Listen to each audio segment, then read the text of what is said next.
नमस्कार मित्रांनो, आज मी इन्स्टा ऑटो पॉईंटवरून बोलत आहे. आज आपल्याकडे आलेली SD250 क्लासिक ही गाडीमध्ये गिअरचा प्रॉब्लेम होता. तिसरा गिअर पडत नव्हता आणि परत बेरिंग्स गेलेला तिचा जो आउटपुट शॉपची बेरिंग असेल. सो आम्ही तिचं इंजिन अख्खं खोलून घेतलं, डिस्मेंटल करून घेतलं. त्यानंतर लिस्ट ऑफ स्पेअर्स काढले, काय काय तिला लागणार आहे.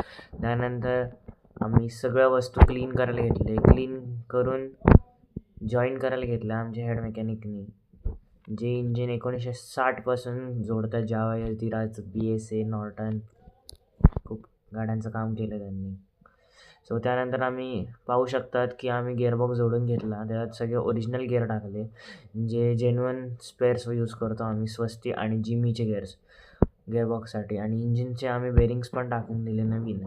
क्रँकला बेरिंग, गिअर शाफ्टला बेरिंग, दोन्ही साईडचे शाफ्टचे बेरिंग प्लस शाफ्टचा बुश तोही गेलेला. त्या शाफ्टनी त्यामुळे प्ले येतो.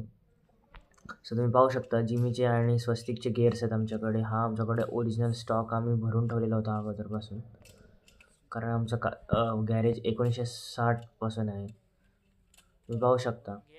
त्यानंतर आम्ही इंजिनला गिअरबॉक्स चेक केला. हे बघा, फर्स्ट, सेकंड, थर्ड, न्यूट्रल हे गिअर टाकून पाहिजे. आताच खटाखट गिअर पडत आहेत. त्यानंतर हे पाहू शकता मी मटेरियल नवीन टाकलेलं. हे बघा, इंजिन बेरिंग ठोकून घेतली. ही SKFची बेरिंग आहे प्लस NBCचे बेरिंग्स. या दोनच कंपनीचे बेरिंग्स आम्ही यूज करतो इंजिनसाठी.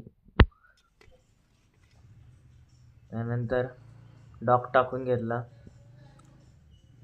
आणि परत इंजिन जोडल्यानंतर packing set, oil seal kit set लावून घेतलं. पॅकिंग सेट टाकल्यानंतर डॉक टाकला. डॉकनंतर यावर डॉक बसवल्यानंतर आम्ही क्लच प्लेट बसवून घेतल्या. क्लच प्लेट बसवल्यानंतर त्यानंतर ब्लॉक पिस्टन बसवून घेतल्या.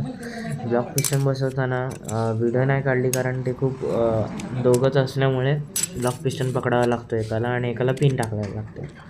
सो त्यानंतर आम्ही जोडून घेतल्यावर गाडीला टाकलं, असेंबल केलं. आणि तुम्ही पाहू शकता गाडीचा आवाज.